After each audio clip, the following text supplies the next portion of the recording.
ኣብ ቬርሞንት ብሕጊ ከመይ ይዝወር? ማኪና ምዝዋር ዓብዪ ሓላፍነት እዩ። ንናትኩም ይኹን ምሳኹም ንዘለዉ ድሕንነት ማኪና ብሕጊ ምዝዋር ኣዝዩ ጠቓሚ እዩ። እዚ ቪድዮ ኣብ ቬርሞንት ብሕጊ ንኽትዝውሩ እንታይ ክትገብሩ ከም ዝግብኣኩም ዝነግረኩም ይኸውን። ዲፓርትመንት ኦፍ ሞተር ቬሂክልስ ወይ DMV ናይ መንግስቲ ኤጀንሲ ኮይኑ ናብኡ ብምኻድ ማኪናኹም ተመዝግቡን ተፈቲንኩም ማኪና መግንሒ ፍቓድ ተውፅኡሉን እዩ። ኣብ ቬርሞንት 6 ዲፓርትመንት ኦፍ ሞተር ቬሂክልስ ኣለዋ እየን። ኣብ ቤኒንግተን፣ ሞንፕሌር፣ ኒውፖርት፣ ሩትላንድ፣ ሳውት በርሊንግተንን ስፕሪንግፊልድን ይርከባ። ኣብ ማኪና ዝህልዉ ኩሎም ተሳፈርቲ ሲት ቤልት ክገብሩ ሕጊ እዩ። ትሕቲ 2 ዓመት ዝዕድመ ህፃን ብፌደራል መንግስቲ ተቐባልነት ብዘለዎ ንህፃናት መትሓዚ መዳይ ገጽ ናብ ድሕሪት ኮይኑ ብዕሊ ክፍጸም ኣለዎ። ካብ 2 ክሳብ 5 ዓመት ዝዕድመኦም ገጾም ናብ ድሕሪት መዳይ እንተዘይኮይኖም ገጾም ናብ ቅድሚት እንዳጠመተ ብዕሊ ዝወሓሱሉ ክኸውን ኣለዎ። ካብ 5 ክሳብ 8 ዝዕድመኦም ህፃናት ብዕሊ ኣብ ቡስተር ሲት ክኾኑ ኣለዎም። ኣብ ትሕቲ ኣልኮልን ሓሽሽን ኮንካ ምዝዋር ዘይሕጋዊ እዩ። ኣልኮልን ዘይሕጋዊ ሓሽሽን ከም ዕፀ ፋሪስ ዝኣመሰሉን ብዘውሕስ መዳይ ንምዝዋር ብጣዕሚ የጸጉም እዮም። ግብረ መልስኹም ድንጉይ ይኸውንን ውሳነኹም ይዛባዕን። ዋላ ንምዝዋር ደሓን ከም ዘለኩም እንተተሰማዓኩም እውን ደሓን ኣይክትኮኑን ትኽእሉ።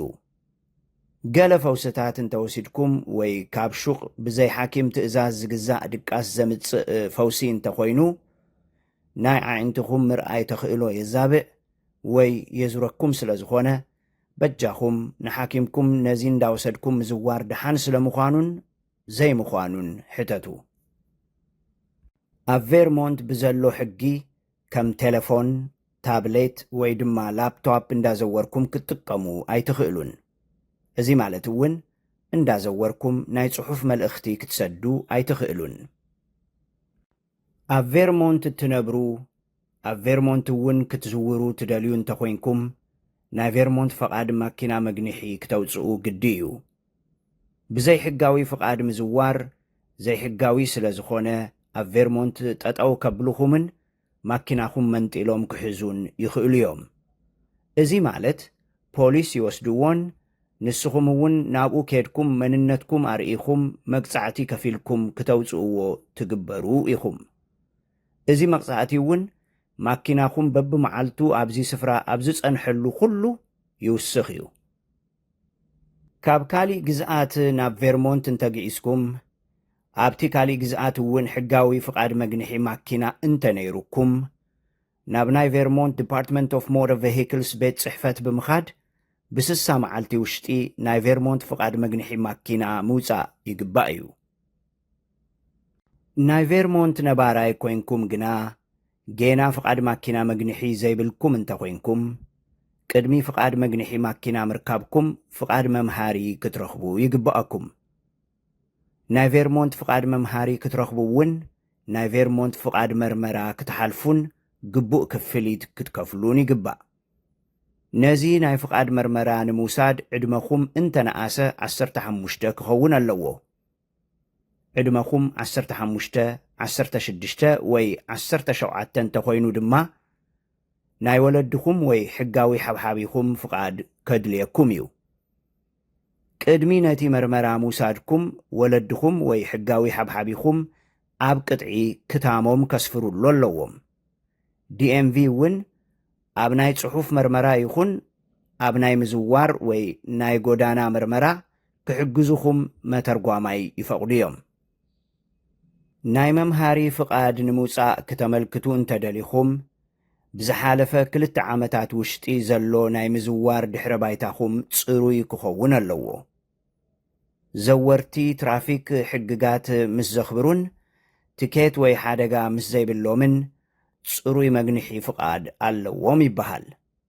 እንተግና ዕድመኹም ብዘየገድስ بزي فقاد كتزورون تتتحيزكم كام متن عقب بمزوار تكيت انت تواهبكم بتحتيت صلوة الكولن حاششن كوينكم انت زويركم وي كي تزوروا اقد وزيكم كنسكم انت زويركم صروي مغنحي فقاد يبلكمن صروي مغنحي فقاد انت زيبلكم ويم انت زينبركم نوح نزبالة اوان كتصبايو سلازقبع ن Department of Motor Vehicles قدمي فقاد مركابكمن مزواركمن رخبوهم مسروع فقاد ممهاري فقاد مغنحي ماكينا زلوهم عدمኦም ካብ 25 ዝሓለፈ ኣልኮል ዘይሰተዩን ሓሺሽ ዘይወሰዱን ክሳብ ምሳኹም ዘለው ናብ ድላይኩም ክትዝውሩ ትኽእሉ ኢኹም ብፍቃድ መምሃሪ ጥራሕ በይንኹም ማኪና ክትዝውሩ ኣይክትክእሉን ኢኹም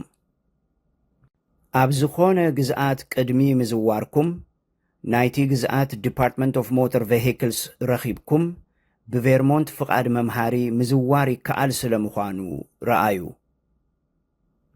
ናይ ምዝዋር መርመራኹም ምስ ሓለፍኩም ፈቃድ መግንሒ ማኪና ይወሃበኩም ፈቃድኩም ዝቃጸለሉ እዋን ኣብዚ ተጻሒፉ ኣሎ ንመጀመርያ እዋን መርመራ ኣብ ዝሓለፍኩምሉ ግዜ ቅድሚ 18 ዓመት ዕድመኹም እንተ ኮይንኩም ንሰለስተ ኣዋርሕ በይንኹም ክትዝውሩ እትኽእሉ ምስ ወለድኹም ወይ ምስ ሓብሓብትኹም ማኪና ምዝዋር ምስ ዝምህርኹም ወይ ምስ ዓብዪ ሰብ ልዕሊ 25 ዕድመን ፈቃድ ማኪና መግንሒ ዘለዎምን ብምዃን ጥራሕ እዩ ኣብቲ ቀጻላይ 3 ወርሒ ምሳኹም ምስ ዝነብሩ ከም ወለዲ ኣሕዋትን ካሊእ ቀረባ ስድራን ኮይንኩም ክትዝውሩ የፍቅደልኩም ድሕሪ 6 ኣዋርሕ ምስ ዝኾነ ሰብ ክትዝውሩ ትኽእሉ ኣድራሻን ተቐየርኩም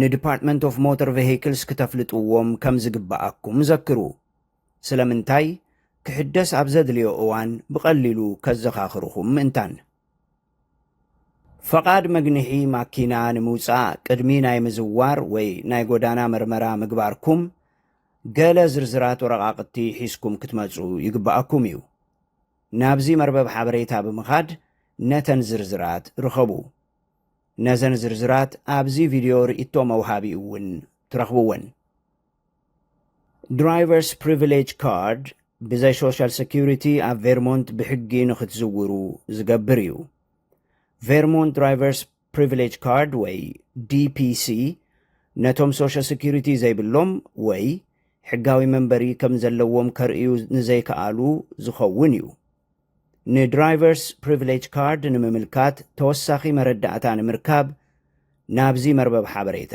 ተወከሱ ነዚ መጠውቕ እውን ኣብዚ ቪድዮ ርእቶ መውሃቢ ስፍራ ክትረኽብዎ ትኽእሉ ሕጊ ቬርሞንት ኩሎም ዘወርቲ ማኪና ንማኪናኦም ኢንሹራንስ ከኣትውሎም የገድድ ናይ ማኪና ኢንሹራንስ ኣብ ማኪናኹም ጉድኣት እንተበጽሐን ናይ ካሊእ ሰብ ማኪና ብምጉዳእ ወይ ሰብ ብምጉዳእ ክመጽእ ካብ ዝኽእል ናይ ፋይናንሳዊ ሽግራትን ይኽውል ናይ ማኪና ኢንሹራንስ ንስኹምን ተሳፋሪኹምን እንተተጐዲእኩም ወይ ኢንሹራንስ ብዘይብሎም ወይ ትሑት ኢንሹራንስ ብዘለዎም እንተተወቂዕኹም ናይ ሕክምና ወጻኢ ብምኽፋል ይሽፍን እውን እዩ ኣብ ቬርሞንት እትነብሩ እንተኮይንኩም ኩሎም ማኪናታት ኣብ ናይ ቬርሞንት ዲፓርትመንት ኦፍ ሞተር ቬሂክልስ ክምዝገቡ ኣለዎም ኣብ ማኪናኹም ክትገብርዎ ግዲ ዝኸውን ናይ ምዝገባ ሰርተፍኬት እውን ክሰዱልኩም እዮም ሓደሽቲ ነበርቲ ቬርሞንት ነቲ ናይ ቬርሞንት ምዝገባ ሰርተፍኬት ናብ ቬርሞንት ብዝገኣዙ ብ60 መዓልቲ ውሽጢ ክረኽቡ ግዲ እዩ ኣብቲ ቅጥዒ ከከም ዝመረጽኩምዎ ኣብ ቬርሞንት ምዝገባ ማኪና ንሓደ ወይ 2 ዓመት ክግበር ይኽእል እዩ ፍቃድ መግንሒ ከከም ኩነታቱ ምርጫኹም ካብ 2 ክሳብ 4 ዓመታት ክሰርሕ ይኽእል እዩ ንውሕ ንዝበለ እንተደሊኹም ክብ ዝበለ ክፍሊት ክህልዎ ይኽእል እዩ